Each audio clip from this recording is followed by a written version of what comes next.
Welcome back to Cricket Shricket with your host Qasim Sheikh, powered by Badr Energy, coming to you live on BTV, Badr Television, on all social media platforms, as well as Myco, who are main distributors for all international cricket in Pakistan for the next 2 years. मैं भी अपना सारा PSL action Myco में देखता हूँ.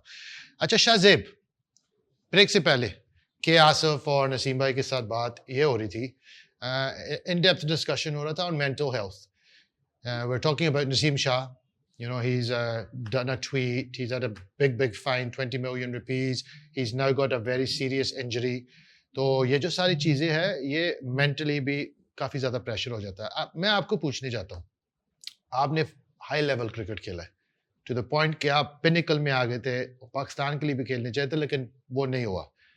आपने अपनी career में कभी suffer किया है mentally? एक्चुअली जो मेरे करियर का डिक्लाइन था वो था ही इसी वजह से, इसीलिए मैं हर जगह कोशिश करता हूँ कि इस चीज़ को हाईलाइट करूँ, इस पॉइंट को. ये एक बहुत इंपॉर्टेंट चीज़ है. जिस तरह से आसिफ भाई ने मेंशन की चीज़ें हैं, ऐसा ही है. हारिस सुहेल एक बहुत बड़ा प्लेयर है. मतलब जिस तरह से वो खेला, जो उसकी एक स्किल लेवल था, वो बहुत ऊपर का प्लेयर था. बट वो यही चीज़ थी कि मेंटल हेल्थ इशूज़ की वजह से कोई लुक आफ्टर करने वाला था नहीं उसको. तो इस तरह से हम और भी प्लेयर्स को देखें, ये इश्यूज़ आते हैं. अच्छा, मैं अपनी बात करता हूँ अगर, तो ये चीज़ मेरे साथ जब हुई, पहले तो आइडेंटिफाई ही नहीं कर सका, बिकॉज़ इस चीज़ की अवेयरनेस नहीं है हमारे कल्चर में इतनी ज़्यादा, जो बात है. क्योंकि अनफॉर्चुनेटली लड़के इतने एजुकेटेड होते नहीं हैं. उनको पता, जब शुरू में मुझे हुआ 1 साल तक तो पता ही नहीं चला कि मुझे हो क्यों रहा है ये चीज़, मुझे घबराहट क्यों हो रही है, मुझे डर क्यों लग रहा है, मेरे साथ ये सब क्यों हो रहा है, मैं एकदम से अपना कंट्रोल लूज़ कर जाता हूँ. मुझे नहीं समझ में आ रहा था. मुझे अच्छा, क्योंकि अवेयरनेस नहीं थी, इस वजह से कभी लगता था फिटनेस लैक कर रही है, कभी लगता था प्रैक्टिस की कमी है. इवन दो प्रैक्टिस किस तरह से कर रहे हैं, सुबह से शाम तक प्रैक्टिस ग्राउंड में लगे हुए, बट रिजल्ट्स नहीं आ रहे थे. तो ये चीज़ 1 साल तक तो आइडेंटिफाई कर ही नहीं सके. देन फिर जब थोड़ा बहुत कम्युनिकेट किया, अज़ीम रफ़ीक एक आप भी जानते होंगे. जी, जी. जब मेरा उससे इंटरैक्शन हुआ, वो इंग्लैंड से इधर आया, देन मैंने उससे बैठ के, उसने भी मतलब मुझे खुद से ही नोट किया कि मेरे साथ कुछ इश्यूज़ चल रहे हैं, चीज़ें हैं, मसले हैं. तो एक मैच हम खेल रहे थे, फ्रेंडली मैच. तो मेरे साथ अज़ीम वहाँ पे बैठा, तो उससे मेरी 1 से 1.5 घंटा कन्वर्सेशन हुई इस चीज़ को लेके. देन उसने मुझे फिर और बताया इस चीज़ के बारे में, और डेप्थ में लेके गया कि ये इश्यू है क्या, होता किस तरह से है, और इसका मतलब आप इससे बाहर कैसे आते हो. तो उसने मुझे चीज़ों में काफ़ी हेल्प आउट किया अज़ीम ने. तो मैंने फिर उसके बाद जब उसने मुझे कुछ चीज़ें दी, कुछ बुक्स बताई, मैंने वो पढ़ी, मैंने वो चीज़ें समझी, उसके बाद समझ आया. और एग्ज़ैक्टली जब मैंने वो बुक्स पढ़ी, उनमें जो उसके साइंस लिखे हुए थे, जो चीज़ें लिखी हुई थी, वो सेम एग्ज़ैक्टली रिलेट कर रही थी उन सब चीज़ों से जो मेरे साथ हो रही थी.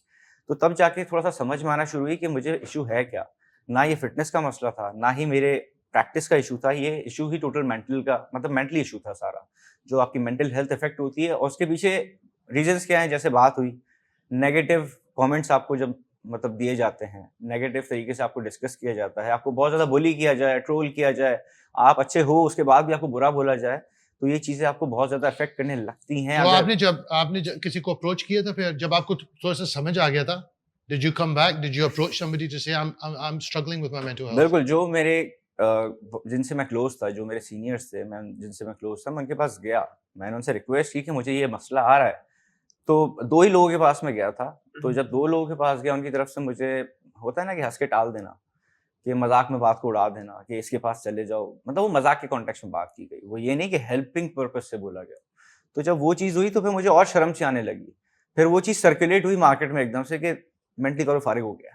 क्योंकि यहाँ के लोग तो फिर यही कहते हैं कि ये बस कमज़ोर है, इसके अंदर या वो चीज़ ही नहीं है. ये इसमें तो थप्पड़ नहीं है, ये नहीं खेल सकता. और आप देखो Shahzeb, if you think about it, even the great Virat Kohli, living legend, king of international cricket, he took time away for the game, I think maybe for 40 days. या क्योंकि उसको mentally इतना ज़्यादा pressure हो रहा था कि he had to go away, get his thoughts together, mind को strong करके फिर इसने come back किया.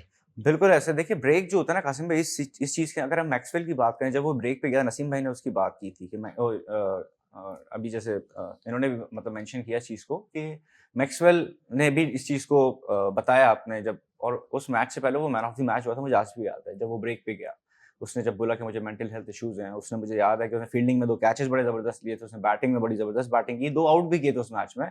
और लगेगा नहीं किसी को कि वो मेंटली तौर पे स्ट्रगल कर रहा है. लेकिन उसने उस मैच के बाद, मैन ऑफ द मैच होने के बाद, उसने ब्रेक लिया, उसने अनाउंस किया कि I am not feeling well, मैं मेंटली मतलब अच्छा फील नहीं कर रहा, तो वो ब्रेक पे चला गया. तो ये चीज़ जो होती है, ब्रेक बहुत इंपॉर्टेंट इसमें रोल प्ले करता है। इसलिए नहीं कि आप क्रिकेट से दिल भर जाता है, इसलिए क्योंकि जो वो एक नेगेटिव थॉट प्रोसेस चल रहा होता है ना, उसको ब्रेक करना जरूरी होता है। उसको ब्रेक करना जरूरी है।